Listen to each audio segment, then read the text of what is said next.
이렇게 이제 쓸 수가 있는 것이죠.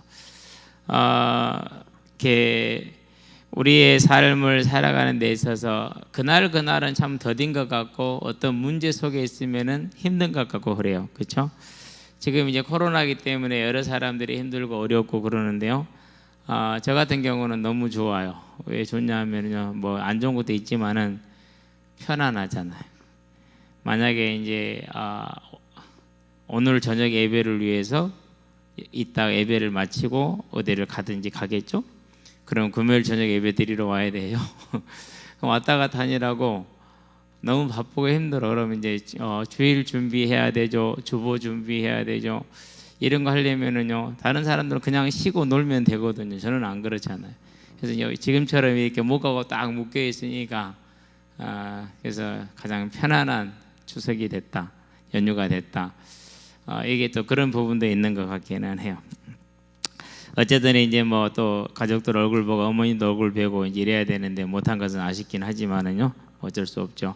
또 하나님 허락하신 시간이 될 거니까는. 자, 그러면 말씀을 한번 시작해 봅시다. 일생을 살아가는 데 있어서 많은 이론들이 있지만은 크게 두 가지로 나눠지죠. 그렇죠? 네. 이건 시편은 49편을 볼 거예요. 49편 한번 펴볼까요? 앞으로 넘어가면 있겠죠. 이제 고라 자손의 시인데요. 고라 자손들이 교훈의 시를 참 많이 썼어요. 49편의 고라 자손의 시, 인도자를 따라 부르는 노래이다, 그렇게 얘기를 하는데, 먼저 이제 한 가지 있으면 육신의 눈이죠. 사람의 눈으로 보는 거. 6절을 볼까요? 이렇게 말을 하고 있어요. 6절에 보니까 자기의 재물을 의지하고 부유함을 자랑하는 자는 아무도 자기의 형제를 구원하지 못하며 그를 위한 속전을 하나님께 바치지도 못할 것은 그래서요. 뭘요? 재물과 부유함을 자랑한다. 근데 이건 뭐 모든 사람들이 일반적으로 하고 있는 모습이죠. 어떻게 보면 세상 전체의 모습이라고 볼 수 있어요. 연휴가 됐죠. 집에 모이죠. 집에 모여서 이제 가장 신경 쓰이는 게 뭐예요? 얼마나 많은 재물을 가지고 있느냐. 제일 먼저 이제 차에서 차이가 나겠죠. 그렇죠? 이제 어떤 차를 타느냐, 뭐 이런 것들. 우리는 그런 게 심한 문화를 가지고 사는 사람들이니까요. 그런 게 이제 많은 생각과 많은 부분을 차지해요. 그런 다음에 이제 얼마만큼 또 이제 이렇게 쓰느냐. 뭐 집안에서 쓰는 거 다 알잖아요. 그렇죠? 그런 것들.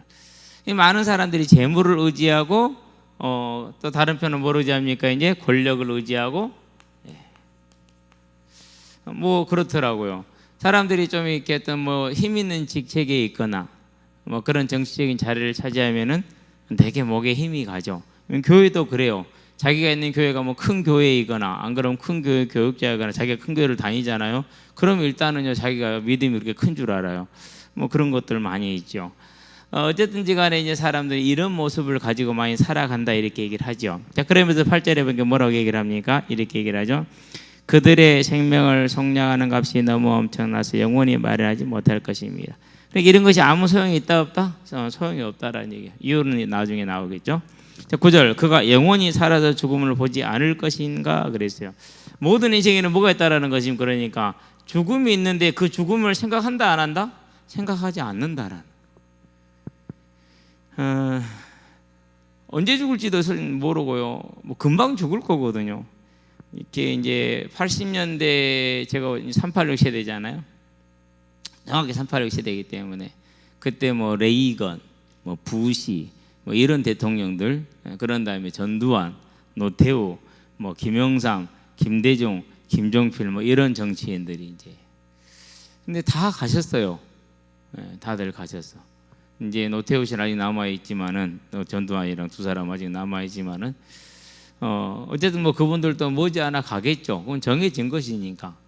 그런데도 불구하고 사는 모습을 보면은 전혀 이거에 대한 생각도 않고 사는 것 같아. 진짜로. 그나마 노태우 씨는 좀 이걸 생각하는 것 같아요. 전두환 씨는 그 생각 안 해요. 그래서 노태우 씨는 아들을 참 잘 뒀다는 생각을 해요. 하는 말에 그래요. 강주에서 용서를 받을 때까지 아버지를 대신해서 내가 사죄를 하겠다, 이런 얘기를 해요. 사람이 괜찮은 것 같아요. 어쨌든지 간에. 어쨌든 이 사람들은 뭘 알지를 못해요. 이 땅의 것만 생각을 하지 이게 있다라는 걸 알지를 못하죠. 그래서 뭐라고 말합니까? 10절에 그러나 그는 지혜 있는 자도 죽고 어리석고 무지한 자도 함께 망하며 그들의 재물은 남에게 남겨두고 떠나는 것을 보게 되리라 그랬어요. 결국 뭐가 남았습니까? 죽음으로 인해서 결국 아무것도 남은 게 없어요. 내가 그토록 사랑하고 그토록 의지했으며 그토록 자랑하고 그토록 힘을 받았던 이 모든 것이 다 뭐예요? 소멸되고 사라졌다라는 것이죠. 그렇죠? 결국 이렇게 될 거라는 거죠. 그런데 안다 모른다 육신을 가지고 살기 때문에 알지 못한다라는 것이죠. 11절 보면 이렇게 말합니다. 그러나 그들의 속 생각에 그들의 집은 영원히 있고 그들의 거처는 대대에 이르리라 하여 그들의 토지를 자기 이름으로 부르는도다. 토지를 자기 이름으로 부른다라는 건 토기를 자기 이름으로 올린다라는. 근데 이스라엘 백성들에게 또 세상 모든 사람들에게 다 무엇은 하나님의 것이 모든 건 하나님의 것이잖아요. 그렇기 때문에 땅은 절대로 뭐 할 수 없어요. 자기 이름 올릴 수도 없고 팔 수도 없어요. 왜? 하나님이 주신 것이니까 단지 빌려 쓰는 거거든요. 근데 그만큼 사람들은 다 뭐 이제 자기 소유로 이렇게 생각을 한다라는 것이죠. 그게 이제 육신을 가지고 살고 있는 사람들의 일반적인 모습이죠. 이런 모습을 가지고 살아가는 모든 사람들. 그럼 이제 그 결과는 어떻게 될 것이냐? 이렇게 살았어요. 열심히 뭐 죽을 때까지 그렇게 살겠죠. 그 결과를 이제 쭉 이제 얘기를 하죠. 12절부터 15절까지죠. 사람은 존귀하나 장구하지 못하며 히브리서 9장 27절에 보니까 한 번 죽는 것은 정해진 것이요 그랬죠. 멸망하는 짐승 같도다 그랬어요. 뭐다와 다르지 않다라 그러니까 이 사망의 끝을 알지 못하고 영원한 세계에 있음을 알지 못하고 하나님이 살아계심을 알지 못하는 자는 짐승하고 같다라는 것이죠. 이 짐승을 키워보신 분들은 짐승을 알 거예요. 저는 이제 닭을 몇 마리 키우잖아요. 닭을 몇 마리 키우는데 암탉하고 장닭이 달라요. 장닭은 절대 곁을 안 둬요. 심지어는 장닭은 저를 경계 상대로 여겨요. 그래요. 싸워가지고 이기려고 그래요. 한번 저한테 덤벼가지고 한 10대 맞았어요. 지가 빠르 내가 빠르 장닭보다 제가 훨씬 빠르잖아요. 더 어지게 맞고 그 다음부터는 이제 저만 오면 슬슬 도망가거든요. 근데 암탉들은 제가 밥을 주잖아요. 얼마나 잘 따라다니는지 몰라요. 요즘 만지기 더 쉬워요. 이제. 그런데 걔들은 오직 목적이 하나예요. 먹는 거. 오직 목적이 그거 하나예요. 오직 목적이 그거 하나예요. 다른 건 몰라. 좌우를 쳐다보지를 못하는 것이고요. 죽음을 모르고 하나님을 모르니까 어쩔 수가 없는 겁니다. 자, 이것이 바로 어리석은 자들의 길이며 그들의 말을 기뻐하는 자들의 종말이라고 그랬어요. 그러니까 어리석은 자들 시편 14편에 보니까 어리석은 자 그 마음에 이르기를 하나님이 없다. 하나님을 모르는 모든 사람들이 길이 이렇다라는 것이 멸망하는 짐승 같다. 그리고 그 말에 귀를 기울이고 맞다라고 동의하는 모든 사람들 또한 마찬가지라는 것이죠. 자, 그들은 양같이 수월에 두기로 작정되었으니 여기서 양같이 수월에 둔다는 말은요 아무런 능력 없이 수월에 떨어진다는 얘기.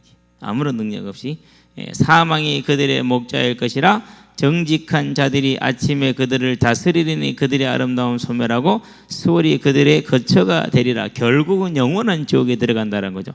그러나 하나님은 나를 영접하시니 이름으로 내 영혼은 수월의 권세에서 건져내시리이다. 그러니까 이제 악인의 결과는 영원한 멸망으로.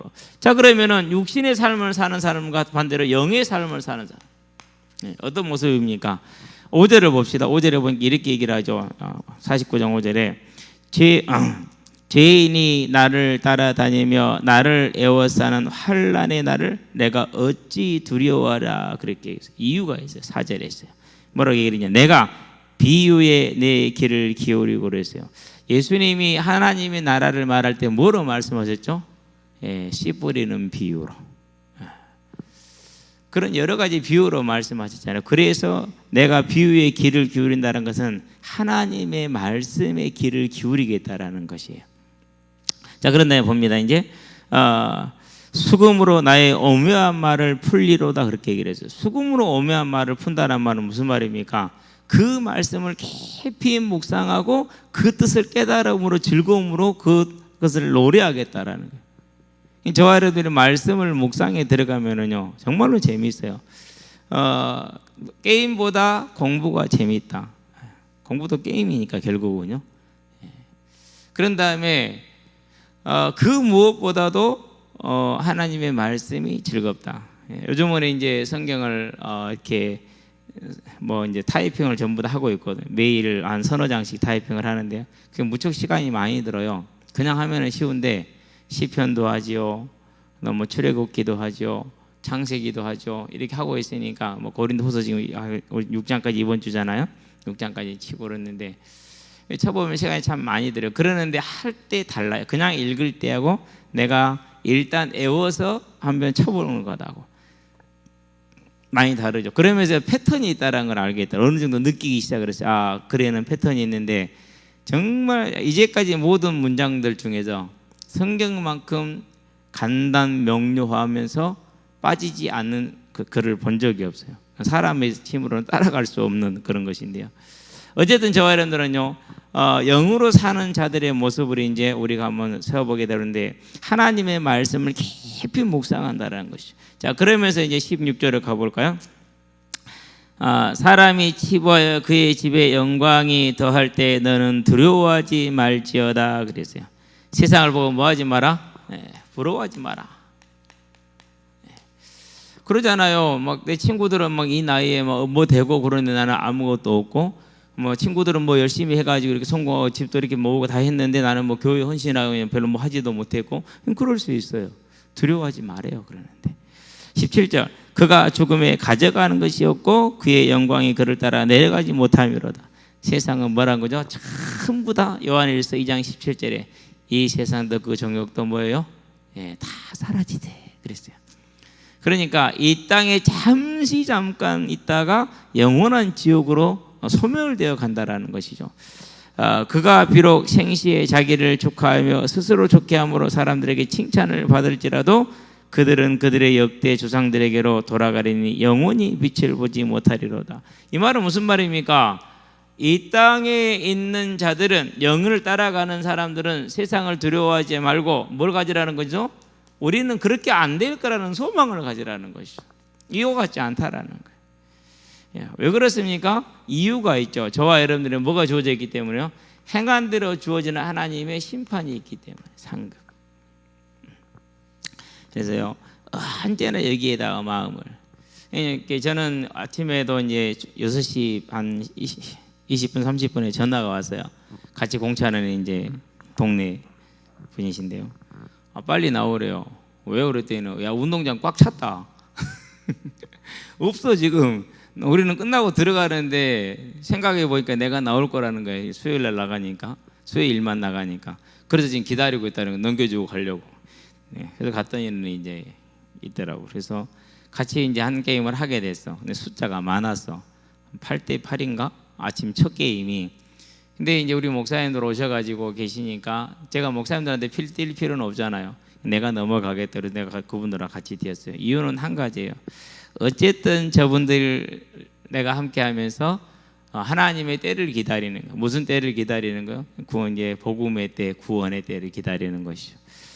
그래서 이제 같이 항상 그런 의미를 가지고 이제 그런 식으로 편을 나눠야 되게 되면 제가 이제 불신자 쪽으로 항상 이렇게 가거든요. 가면 놀아요. 그냥 왜 뛰면 안 되니까.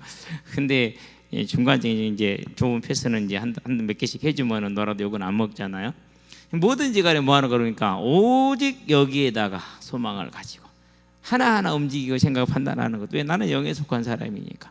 자, 이게 이제 세상을 보는 두 가지 시선의 이렇게 결론이 되는 것이죠. 자, 그렇다면 두 번째 이제 우리는 누구를 봐야 됩니까? 이제 다윗을 맞춰가는 중에 있습니다. 그래서 다윗의 지혜를 한번 봐봐야 돼요.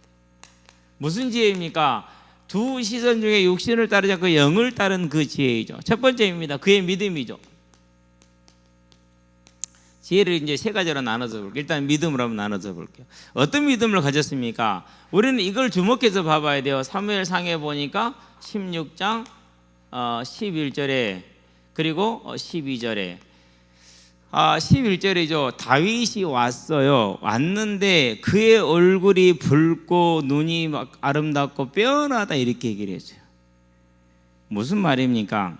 분명히 집안의 중요한 자리에 초대받지 못했는데 삐지지 않았다라는 소리. 만약에 삐져갖고 가봤어요. 이러고 있을 거 아니에요. 그렇죠? 삐지지 않았다라는 거예요. 어떻게 안 삐졌지 그가? 그렇죠. 그 정도가 아니에요. 그렇게 천시 받은 집안에 살면서 아버지의 양을 칠 때 어떻게 칩니까? 17장에 보니까 34절에서 5절 6절까지 곰이 오고 사자가 와도 도망가지 않았어요. 곰이나 사자나 늑대에게 물려가는 것은 목동이 책임이 없어요, 공식적으로. 그러는데 다윗은 그렇게 쉽게 책임을 회피하지 않았어요. 뭐 했느냐? 생명을 걸고 싸웠어요. 그 말은 무슨 말이에요?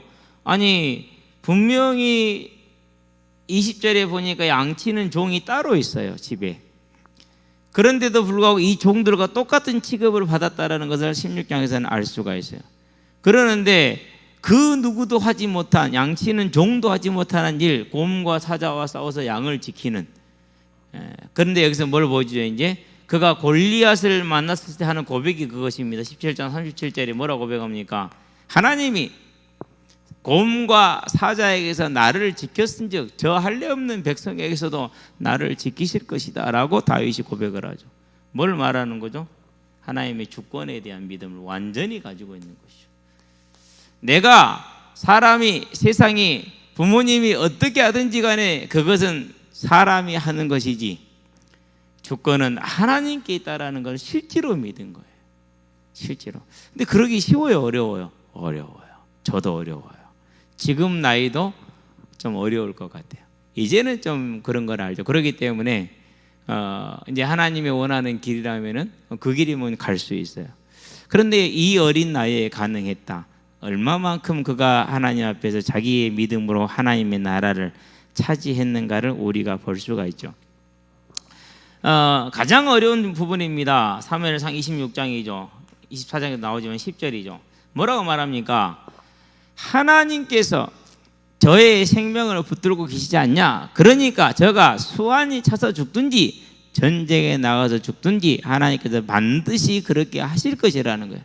자기를 이유 없이 까닭 없이 쫓아다니는 죽이라는 사울왕, 장인 사울왕을 죽일 수 있는 기회가 왔으나 부하들이 죽이자고 종용하며 강요하나 그것을 거절하고 그들을 말리면서 하는 고백이죠.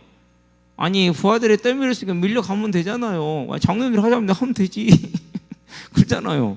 하자겠으니까 하면 되는 거지. 뭐 내 책임 아니니까. 장로님들 하자겠으니까. 아니에요. 뭐 한 거예요? 확실하게 하나님의 주권을 믿고 내려놓는 것이죠. 그렇죠? 자, 그러면은 그의 믿음이 아름다운데 뭐가 또 아름답습니까? 중심이 아름답습니다. 뭐가 있습니까? 그의 중심은 하나님을 향한, 이스라엘을 향한, 사람을 향한 뭐가 있어요? 사랑이 있어요. 예. 감히 우리가 보통 사람이, 아니 육신으로는 상상할 수 없는 사랑이 그 안에가 있죠. 어떤 모습입니까? 사무엘 하에 가면 이제 나오기 시작하죠. 1장이죠. 아말렉 소년이 와서 거짓말을 합니다. 내가 사울왕을 죽였습니다. 왕이여 당신의 원수 사울왕을 내가 죽였습니다. 잘했지 않습니까? 라고 하죠. 그러니까 뭐라고 그럽니까? 네가 어찌 하나님의 사람을 기름 부음 받은 자를 죽이는 것을 두려워하지 않았느냐? 무슨 말이죠? 왜 네가 하나님 두려워하지 않느냐는 말이에요. 그리고 그 자리에서 당장에 뭐 해버려? 목을 쳐버리죠. 뭘 말하는 거예요? 그의 중심을 말하는 거예요. 정치적이다라고 생각할 수 있어요. 전혀 그런데 그렇지가 않아요. 왜? 누가 알죠? 이 부분은 하나님이 인정하신 거예요. 성경은, 모든 성경은 하나님의 감동으로 된 것으로, 네가 성경을 자세히 살펴보라. 하나라도 짝이 없는 것이 없지 않냐. 그것은 내 영이 명하였기 때문이라. 이렇게 얘기를 했어요. 하나님이 직접 인정하시는 부분, 다윗의 중심이죠. 그렇죠? 그 정도가 아닙니다. 이제 사울왕을 향해서 17절에서 27절에 뭐합니까? 애가를 지어서 불러요. 슬퍼하는 거죠. 진짜 슬퍼하는 거예요. 저와 여러분들은 진짜 슬퍼하지 못하잖아요. 그렇죠? 예. 아니 이제 지금 지난주에 이제 먼저 간 친구를 생각을 하면서요, 마음이 참 쓸쓸하더라고요. 아, 참 그렇구나. 재명이한테 연락을 해야 되냐 말아야 되냐. 그 친구도 마음이 똑같을 것인데, 그렇죠. 근데 이제 나하고 친했으니까 그렇죠. 그런데 내 원수였다고 생각해보세요. 내가 그렇게 하겠어요? 안 하죠. 특히 이제 이런 것일 수 있어요. 막 우리 교회를 막 이단이라고 막 계속 계속 욕하고 이렇게 하는 사람, 그런 목사님들 내가 뭐 일을 당하셨어, 뭐 사고를 났다든가 이렇게 해서 이제 뭐 소천하신 거, 그래서 그럼 내가 슬퍼하겠어요, 안 하겠어요? 안 할 것 같아. 그거 봐, 괜히 이렇게 엉뚱한 소리 해대더니 하나님의 그 벌을 받잖아, 이렇게 생각하면 했지 내 마음에 슬픔이 오지는 않을 것 같아. 그런데 또 다르게 한번 봐봐요. 그 목사님과 함께 신앙생활하는 모든 사람들은 얼마나 또 목사님 소중해요. 그렇죠. 또 내가 다 맞은 것이 아니지 그분도 다 맞는 거 아닐 수 있어. 그분께 나에 대한 부분만 틀릴 수가 있어요. 그렇잖아요. 그러면 저와 여러분들은 하나님의 나라를 생각한다면 그렇게 생각하면 안 되잖아요. 근데 우리는 그렇게 안 난단 말이에요. 아직까지 그런 부분 못 봤어요. 예. 제 주변에 있는 모든 목사님들을 보면서 저도 마찬가지면 못 봤거든요. 안 되는 거. 그러니까 중심 자체가 안 되는 거예요. 결국은 지혜야 있느냐 없느냐가 돼요. 우리가 이런 모습이잖아요. 그렇죠. 자, 그런 것뿐만이 아니죠. 어떻게 합니까? 이제 이 일로 말미암아서 2장이죠. 사무엘하 2장이죠. 길르앗 사람들을 다윗이 유다 지파의 왕이 되고 나서 가장 먼저 한 일이 뭡니까? 5절 7절. 그게 사울 왕에 대한 일이에요. 너희가 잘하였다. 걱정하지 마라. 왜요? 아니, 왕의 원수를 갖다가 장례 지냈잖아요. 그런데 다윗이 왕 됐어요, 이제. 그러면 어떻게 되겠어요? 너희들이 내 원수한테 그렇게 했지? 두고 보자. 할 수 있잖아요. 실제로 길르앗 사람들이 그걸 두려워하고 있는 거예요. 그럴 때 다윗이 뭐 한 거예요? 아니다, 잘했다. 하나님이 너희에게 복을 주실 것이고 나도 너희에게 하나님의 그 주권을 따라서 너희를 돕고 보살필 것이니까 아무 걱정하지 마라. 아주 잘한 일이다. 그의 중심을요 우리는 정말로 깊이 생각해요. 특별히 이런 시대에 이렇게 갈라지고 분열되어지고 막 입에 그 독한 말들이 저주들이 막 쏟아져 나오는 이런 시대에 제가 생각하기에는요 그 기사 밑에 댓글 다는 창을 없애야 된다고 생각을 해요. 없애야 된다라고. 대신에 그냥 뭐 이 기사에서 이제 뭐 이렇게 평점을 주는 거 그런 정도로 해가지고 평점이 안 좋으면 기사를 내려야 되는 뭐 이런 정도, 뭐 그 정도 했으면 좋겠어요. 댓글들 읽어보면은요 참 이렇게 유순하게 댓글 단 사람도 있어요. 간혹 하다가. 그러는데 이 사람은 이렇게 어떻게 살까? 라는 사람들이 대부분이에요. 실제로 그렇거든요. 그런 시대에 다윗을 보면 우리는 완전히 정말 다르다는 걸 알 수가 있어요. 저와 여러분들의 길이 되고 모델이 되기를 바랍니다. 두 번째입니다. 완전히 힘을 가졌어요. 그 누구도 따라오지 못하는 힘을 갖죠. 모든 전쟁에 승리하고 하나님이 이기게 하시고 계시죠. 그러는데 거기서 겸손을 유지를 해요. 모든 말들을 전부 다 뒷발을 힘줄로 끊어버리죠. 그가 얻은 모든 은금을 모아죠. 왕의 힘을 세우는 길인데 다 성전에 드리죠. 그냥 드린 정도가 아니죠. 많이 드리죠. 어떻게 많이 드립니까? 역대상에 보니까 29장이죠. 1절에서 5절까지. 금만 5빌의 금 24개 제일 좋은 거죠. 3,000세겔 102톤인가 돼요. 그리고 순은 정제를 탁 해서 아주 좋은 은이죠. 7,000세겔이에요. 238톤인가 돼요. 8kg가 아니라 8톤. 238톤인가 돼요. 어마어마한 거죠. 그러니까 뭘 보는 겁니까? 마태복음 6장에 말씀하죠. 물질이 있는 곳에 네 마음이 있느니라. 실제 다윗의 마음이 어디에 있는가를 분명하게 보여주는 것이죠. 정말 정확하게 보여주는. 그의 중심이 그래요. 그걸 지혜라고 그러죠. 그러니까 그러면 이제 이런 중심, 이런 믿음이 저와 여러분들이 바라볼 때 이게 그냥 가능하냐라는 거예요. 어려울 수 있어요. 그냥. 그렇죠? 자, 그래서 이제 원하는 게 뭡니까? 사무엘하 7장에 보니까 1절에서 3절 마지막에 원했던 게 성전을 짓고자 하는 것이죠. 가장 평생 동안 마음에 담고 있었던 그런 일이에요. 자, 여기까지는 잘한 거죠. 또 잘한 게 하나 있어요. 사무엘하 12장이죠. 13절이죠. 내가 여호와께 범죄하였도다. 자기 죄를 자백할 수 있는 사람.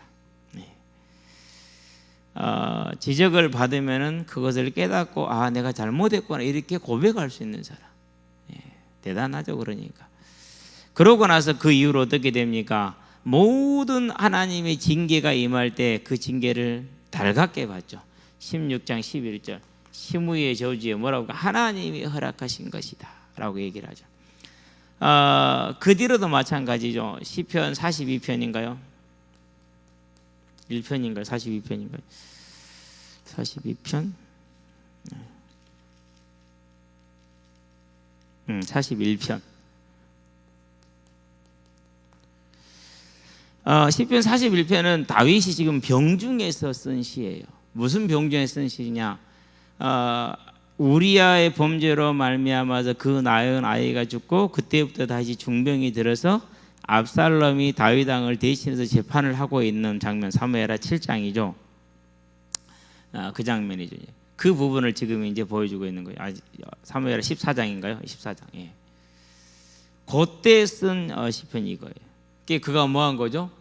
자기의 죄로 말하면 하나님의 징계를 온전히 감당해요. 그래서 압살롬이 반역을 준비한 걸 정확하게 알고 있어요.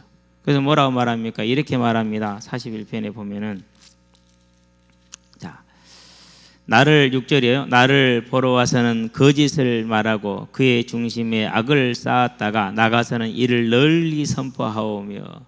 압살롬의 반역을 지금 말하고 있는 거예요.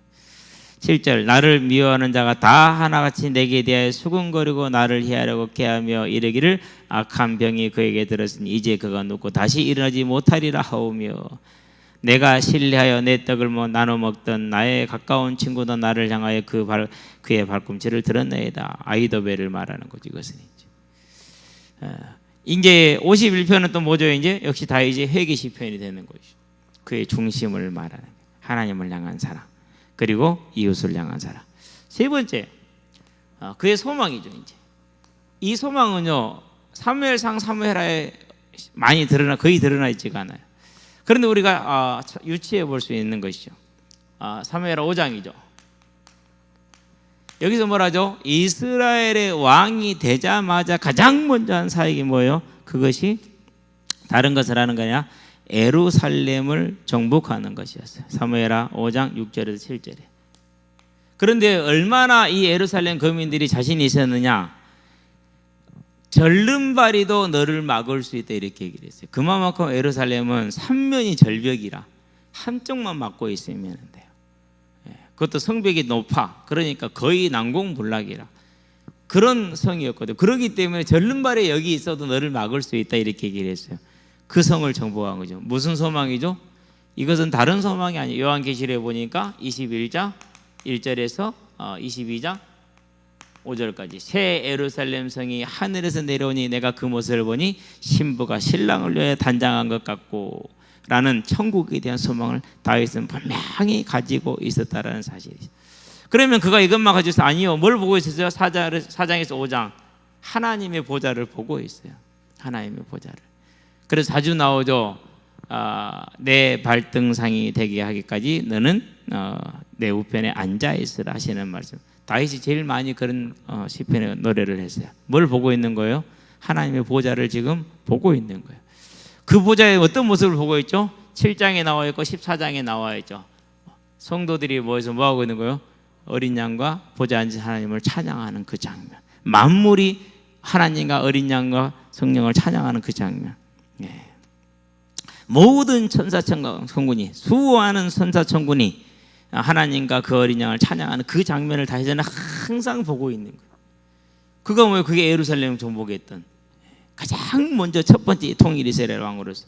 저와 여러분들은 뭘 가져야 됩니까? 지혜 있는 자 어떤 소망을 가질 것이냐, 바른 소망을 갖게 되길 바랍니다. 두 번째입니다. 시편이죠. 16편이죠. 10절이죠. 8, 9, 10, 11, 10절. 뭘 가지고 있습니까? 다른 것을 가지고 있는 것이 아니라 부활에 대한 소망을 가지고 있어요. 부활에 대한 소망. 이것을 이제 여기서는 멸망치 않게 할 거라고 그랬는데 하나님께서 베드로를 통해서 다시 해석을 하죠. 사도행전 2장에 보니까 뭐라고 해석합니까? 25절에서 36절까지 예수의 부활을 미리 본 거로 그렇게 얘기를 했어요. 부활을 소망하고 있었어요. 저와 여러분들이 자칫 잘못하면 예수 믿는 것을 뭐로 얘기를 할 수 있어요? 이 땅의 문제 소원 성취할 수 있어요. 누나가요, 작은 누나가 전화가 요즘 열심히 교회를 잘 다녀요. 참 감사하죠. 그게 감사한 게요, 사람을 붙여요. 하나님이 사람을 붙여요. 만약에 일찍 교분이 교회를 와서 안 나와 있으면은 집에까지 가서 깨워가지고 데리고 가. 솔직히 그러기 쉽지 않잖아요. 요즘 같은 시대에 누가 집에까지 가서 깨우냐고요. 그러지 못하잖아요. 근데 가서 깨워가지고, 그러니까 누나가 이제 어쩔 수가, 왜 내가 안 가면 와서 문 두들기는 거 아니니까 나가는 거죠. 이제. 근데 그 목사님 설교는 잘 들리는가 봐. 들어봤는데 설교 잘 하시더라고. 그러면서 이제 저한테 얘기를 해요. 아, 내가 감사한 거면 했는데 우리 이번에 이게 대가, 지금 둘째가 경찰 시험을 봤는데 필기까지 다 학교하는데 면접에서 떨어지거든.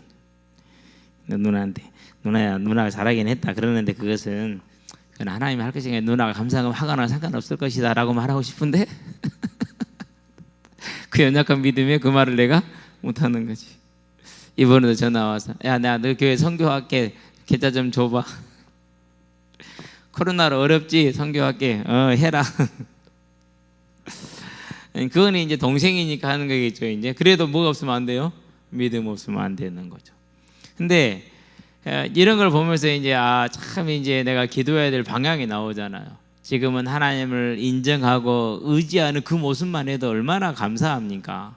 근데 거기에도 더 나가서 뭐 해야 돼요? 이제 하나님이 진짜 예비한 것, 그걸 보고 기뻐하고 즐거워할 수 있는 믿음으로 가기를 위해서 기도해야겠죠. 이제 다윗은 항상 그랬어요. 그러니까 뭐가 나와요? 그러니까 그 중심과 그 믿음에 설 수가 있네. 그걸 가르쳐서 우리가 정말 가져야 될 제일 큰 영적인 싸움의 현장, 사단이 견고한 진을 제일 많이 쌓은 현장, 저와 여러분들은 이 영적인 싸움에 승리하시게 되길 바랍니다. 그러니까 이 믿음을 확실히 가지고 있어서 어떻게 승리하는 거죠. 13장이죠 35절이죠 바울을 통해서 확인을 했어요. 뭘 가지고 있었다? 그가 부활에 대한 소망을 가지고 있었다. 그러면 저와 여러분들 뭘 가지면 됩니까? 이제 우리의 일생을 살아가는데 영의 시선을 가지고 이 소망에 서서, 하늘의 소망에 서므로 우리의 중심과 우리의 믿음을 하나님이 원하는 대로 아름답게 갖고 가면 되겠죠. 자, 그래서 이제 오늘 시편을 보는 모세를 한번 봐봐요. 모세 이제는 뭡니까? 이제 다른 게 아닙니다. 모세가 분명하게 우리가 볼 것은요, 원래 이런 지혜가 없었던 사람이에요. 저 출애굽기 보니까 몇 장입니까? 출애굽기 2장 11절에 15절에. 자, 이때는 이제 애굽의 왕자예요. 40세가 됐어요. 그렇죠? 그래가지고 이제 사도행전에 보니까 7장에서 뭐라고 말합니까? 22절에 애굽의 모든 학문에 다 모여서 능통했어요. 말에 능하고 일에 능하더라, 그렇게 얘기를 했어요. 사도행전에 보니까 이렇게 표현하지. 애굽 사람의 모든 지혜를 다 배워서 그 하는 말과 일에 능통하더라, 그렇게 얘기를 했어요. 왕자로서의 모든 걸 다 가지고 있었어요. 이 땅에서는 부족할 게 하나도 없어요. 근데 여기까지는 어떤 거예요? 여기까지는 아직 육신이에요. 그래서 그 육신을 가지고 동족이 맞으니까 때리는 애굽인을 죽였어. 현장 감독관이겠죠. 이제 죽였어요. 그 일로 말미암아서 이제 도망을 가게 되죠. 자, 그러고 몇 년이 지납니까? 그러고 나서 이제 40년이라는 시간이 흘러가죠. 그래서 이제 출애굽기 3장에 보니까 1절부터 4장 몇 절까지입니까? 23절까지. 이 시간은 40년의 시간인데 뭐가 다듬어진 시간입니까? 육신의 때를 내려놓는 시간이에요. 때를 다 내려놓고 육신의 모세가 영의 사람으로 변화되기 위한 준비 단계. 겸손해지죠. 내가 누구간데 바로에게 가며 내가 누구간데 그들을 이끌어내리가 나는 못합니다 라는. 이때는 나는 뭐든지 할 수 있습니다. 근데 이제는 내는 못합니다 이렇게 얘기를 하죠. 그때 하나님이 그에게 이제 네 손을 품에 넣어봐라. 넣어봤거든요. 꺼내봐라. 문둥병이다. 다시 넣어봐라. 꺼내니까 좋아졌어. 내가 이 능력으로 너와 함께 할 것이다. 그래도 확인이 생겨요, 안 생겨요? 안 생겨요. 그래서 그가 가기는 가는데 하나님이 그를 이제 치시오. 25절이 4장 25절. 그때 시보라가 고백하는 것이 브라이드 그룹 그럽니다. BRI인가요? 네, BRI.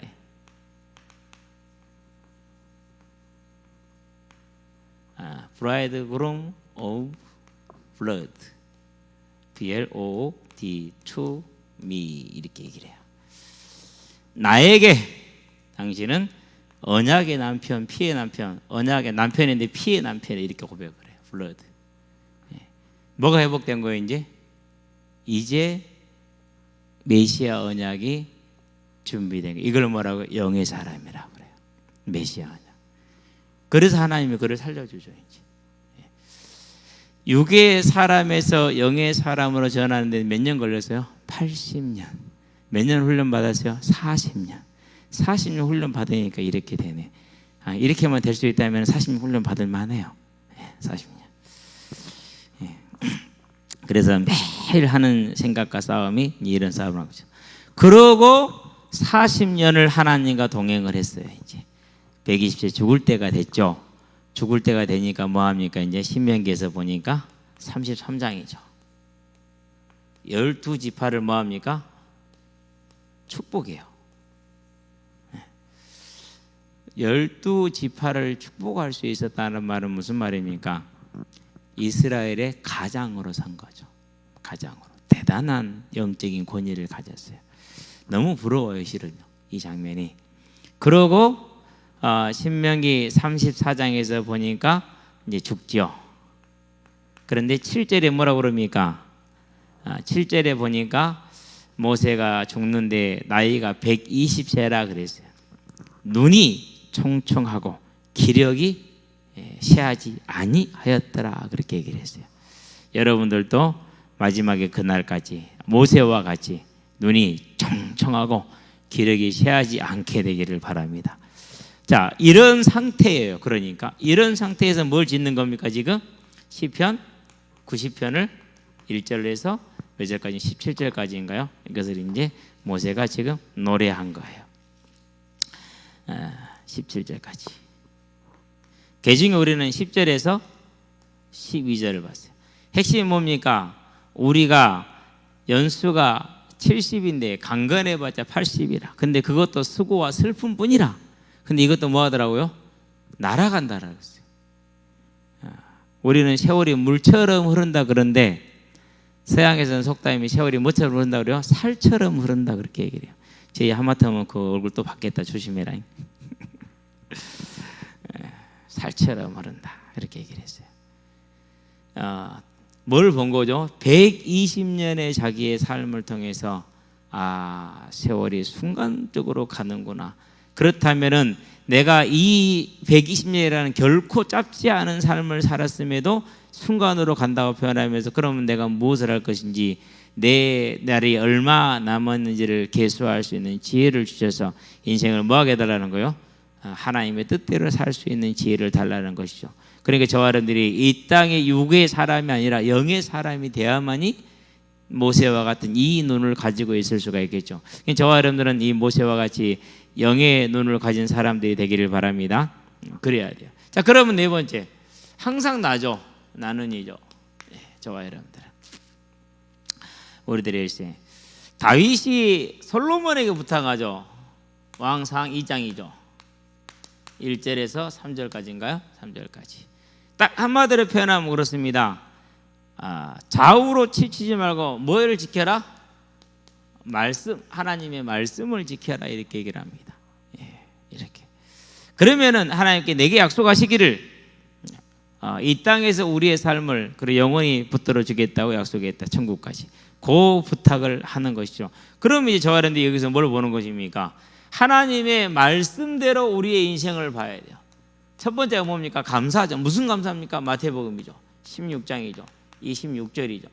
천하를 얻었으나 생명을 잃으면 무슨 소용이 있겠느냐. 저와 여러분들이 예수로 말미암아서 생명을 얻은 것에 대한 감사. 왜요? 믿음의 결국은 이 땅의 문제 해결 소원 성취가 아니고 1장 9절에 보니까 결국은 영혼의 구원이라. 그러면 그 영혼의 구원이 어떻게 이루어지는 겁니까? 달리 이루어지는 게 아니죠. 뭐로 이루어지는 거예요? 고린도전서에 보니까 15장 51절에 부활로. 그래서 우리는 이 땅을 바라는 자들이 아니다. 우리의 믿음은, 그럼 우리가 제일 불쌍한, 우리는 우리의 믿음은 어디에 있다? 부활에 있다. 그러면 이 부활에 대한 소망을 가지고 뭘 바라봐야 됩니까? 부활에 대한 소망은 뭐가 있어야 됩니까? 육신을 가지고 어떻게 살 것이고, 그래서 천국에 대한 그림을 항상 가지고 있어요. 저와 여러분들이 요한계시록을 읽는 자, 듣는 자, 그 말씀대로 지켜 행하는 자는 복이 있다라고 하신 이유, 요한계시록에서 그렇게 말 7번을 얘기를 해요. 이 말씀을 읽는 자, 듣는 자, 행하는 자는 복이 있도다. 이 논조를 가지고 7번을 얘기를 해요. 그럼 진짜 복 있는 게 뭐죠? 이제 우리가 어떻게 사는 거예요? 천국에 대한 소망을 가지고 부활에 대한 소망을 가지고 이 땅을 사는 것이죠. 자, 그러면은 그렇게 살아가기 위해서 하나님이 뭘 약속하셨습니까? 요한복음 보니까 14장에서 18절에 뭘 약속해서 내가 너희를 고아처럼 버려두지 않으면 너희에게 다시 오리라. 이것을 마태복음에서 뭐라고 했어요? 세상 끝날까지 함께 할 것이다. 고린도전서 보니까 6장에서 뭐라고 했어요? 19절 우리는 하나님의 성전이라 이렇게 얘기를 했어요. 천국에 대한 소망을 가지고 오직 뭐예요? 우리와 함께 하시는 성령, 그 성령이 우리와 함께 하시는 뭘 1장 8절에 권능을 약속하시, 이 권능을 가지고 사는 것이, 이게 이제 저와 여러분들이 살아가는 방법이죠. 그럼 어떻게 해야지 하나님과 함께 할까요? 그래서 뭐 해라? 항상 시작과 마침을 하나님께 드려라. 하나님이 주신 물질도 하나님의 것이니까 하나님께 구별해 드리지만 하나님이 주신 시간도 하나님의 것이니까 구별해서 하나님께 드려라. 저와 여러분들이 이걸 그래서요 나름대로 꼭 정해야 돼요. 하루의 아침의 시작과 마침과 중간을 어떻게 내가 하나님과 만날 것인가. 그건 반드시 있어야 돼요. 바울은 평생 동안 하루에 5번을 시간을 정해놓고, 초대교회는 평생 동안 하루에 5번을 시간을 정해놓고 하나님과 함께하는 시간을 가졌어요. 오늘 또 보니까 시편에 뭐라고 말하죠? 49편에 보니까 내가 그 비유를 생각하고 나의 지혜를 수금으로 부르겠다 이렇게 얘기를 했어요. 항상 하나님의 말씀을 뭐 하겠다는 거죠? 마음에 담겠다라는 거죠. 그 방법이 최고예요. 그래서 그렇게 할 때 주의 성령이 내 안에서 내 영을 새롭게 하는 것이죠. 자, 그러면 이 힘을 가지고 우리는 뭐 하는 이제 우리 일생을 드리는 겁니까? 다른 게 아니죠. 마태복음 24장 14절 이 언약을 성취하는 거죠. 전도라고 그러죠. 오직 전도. 저와 여러분의 삶은 오직 이 복음을 전하는 전도자의 삶을 살게 되길 바랍니다. 이걸 다른 말로 표현합니다. 디모데후서이죠. 4장 7절이죠. 무슨 싸움을 싸운다고요? 선한 싸움을 싸우고. 선한 싸움은 다른 게 아니죠. 복음을 전하기 위해서 참고 인내하고 때로는 희생하고 손해도 보고 그거죠. 그래서 저와 여러분들이 오직 복음을 전하기 위해서 유익한 바가 될 수 있도록 우리의 인생을 세워나가고 그렇게 하기 위해서 하나님과 함께하는 성령이 충만한 가운데 들어갈 수 있는 말씀과 즉 하나님과 나만의 만나는 그 시간, 그 시간을 반드시 내 개인적으로 가져야 되겠고 그러면서 언제나 뭐에 서 있자고요? 하나님에 대한 감사와 우리에게 주어진 천국에 대한 소망에 서서 주를 바라보는 하나님의 귀한 일꾼들이 되어짐으로 다윗과 같이 지혜 있는 자가 되고 모세와 같이 지혜 있는 자가 되어서 우리의 일생이 마지막 날에 하나님의 나라를 향한 소망을 남기는 증인으로 서기를 주의 이름으로 축원드립니다. 기도하겠습니다. 살아계신 아버지 하나님, 모세가 120을 살고서 우리 일생이 얼마가 남았는지를 계수할 수 있도록 하심으로 무엇을 위해 어떻게 살게 할 것인가를 깨우치게 하나님께 간구하고 기도했던 것처럼 이제 우리가 오늘 내 삶이 영원할 것 같지만은 어느 날 순식간에 끝나는 것을 알고 오늘 하나님께 구하되 마지막 날을 바라보는 믿음의 지혜에 있어서 하나님이 내게 주신 그 다시 오려는 언약의 성취를 위하여 우리의 일생을 전도자의 삶으로 드리는 믿음의 선한 싸움을 하며 달려갈 길 위해서 충성을 다하고 어떠한 상황과 형편이 된다 할지라도 믿음을 지킬 수 있는 하나님의 성령이 충만한 가운데 들어갈 수 있도록 주께서 구할 때마다 나올 때마다 힘을 더해 주시고 능력으로 붙들어 주셔서 우리의 일생이 주와 동행하는 삶, 우리의 일생이 다윗과 같이 마지막 말을 남길 수 있는 증거의 삶으로 증인의 삶으로 서게 하시기를 그리스도 신 예수의 이름으로 기도합니다. 아멘.